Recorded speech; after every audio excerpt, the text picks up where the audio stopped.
Kaum muslimin, kaum muslimat, pendengar yang berbahagia. Pada kajian pendek ini kita akan membahas judul tentang sukses. Kalau kita bicara sukses, bisa jadi orang menilainya bermacam-macam. Ada orang yang dulu misalnya belum bekerja, sekarang dia sudah bekerja. Dibilanglah oleh temannya, dia adalah orang yang sukses.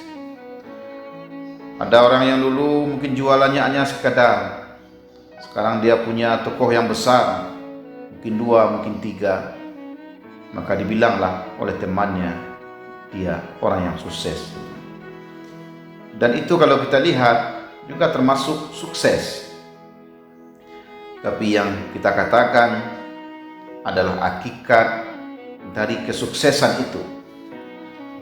Maka hakikat kesuksesan itu adalah apabila seseorang dia mengakhiri hidupnya di dunia ini dan dia nanti terhindar dari jilatan api neraka. Itulah hakikat sukses yang sebenarnya. Artinya kehidupan kita berakhir dan tujuan kita nanti adalah tentu surga dan neraka. Maka orang yang sukses adalah orang yang mengakhiri hidupnya tapi dia terjauh dari jilatan api neraka. Kaum muslimin yang berbahagia, maka sukses itu kita bagi dalam 3 hal.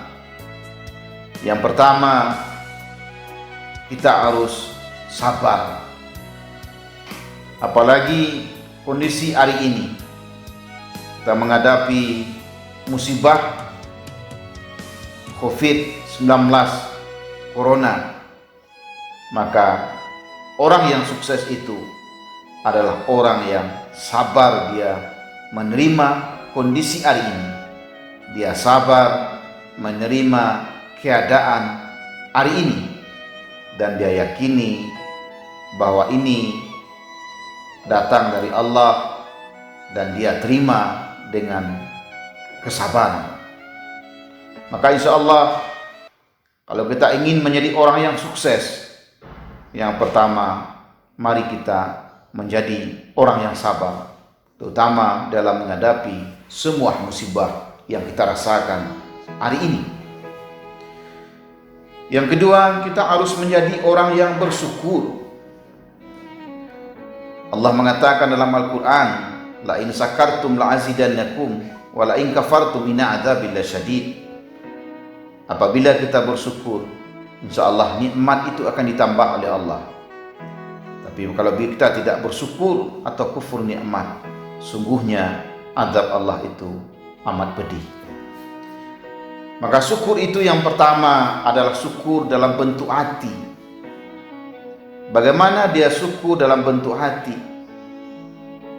Dia meyakini bahwa musibah ini datangnya dari Allah dan dia terima dengan hatinya.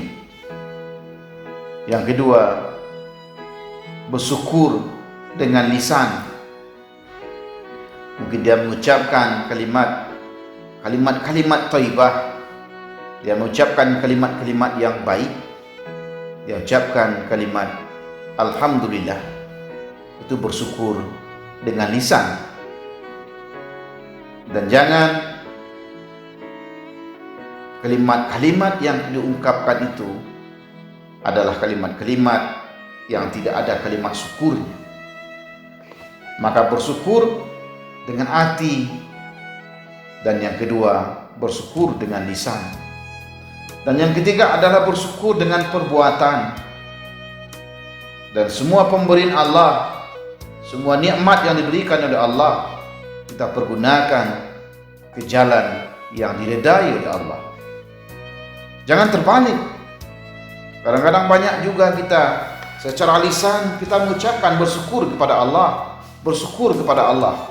Tetapi secara perbuatan, secara pekerjaan tidak sesuai ucapan syukur kita itu dengan perbuatan yang kita lakukan. Maka kalau kita ingin menjadi orang yang sukses, Orang yang apabila dia meninggal nantinya terjauh dari jilatan api neraka. Yang pertama, dia harus bersyukur dengan hatinya. Yang kedua, harus bersyukur dengan lisannya. Dan apa yang diungkapkan oleh lisannya itu dia lakukan dengan perbuatannya. Dan yang ketiga, orang yang sukses itu adalah orang yang qanaah. Bagaimana orang yang qanaah? Dia merasa cukup apa yang dimilikinya. Bahwa apa yang dia sudah berusaha semaksimal mungkin, dia sudah berdoa kepada Allah, dan dia sudah bekerja, dan inilah yang dia dapati, inilah yang dia peroleh. Maka itulah sebuah sifat yang harus dipakai, sebuah sifat yang harus kita tanamkan, yaitu qanaah, merasa cukup apa yang telah dimiliki dan merasa cukup apa yang telah diberikan oleh Allah kepada kita. Kaum muslimin, kaum muslimat, para pendengar yang berbahagia, mudah-mudahan di kondisi hari ini, musibah yang kita hadapi hari ini, kita bisa menjadi pribadi yang sukses, dan kita bisa menjadi pribadi yang nanti apabila kita meninggalkan dunia ini dan kita terhindar dari jilatan api neraka. Maka untuk itu ada 3 bekal yang harus kita persiapkan.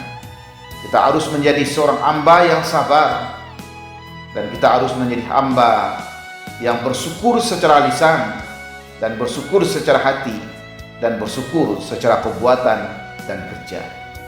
Dan yang ketiga, kita harus menjadi pribadi yang qanaah, merasa cukup apa yang telah dimiliki. Mudah-mudahan tausiah tadi bermanfaat untuk kita bersama. Dan kami akhiri dengan banyak maaf. Billahi taufik wal hidayah. Assalamualaikum warahmatullahi wabarakatuh.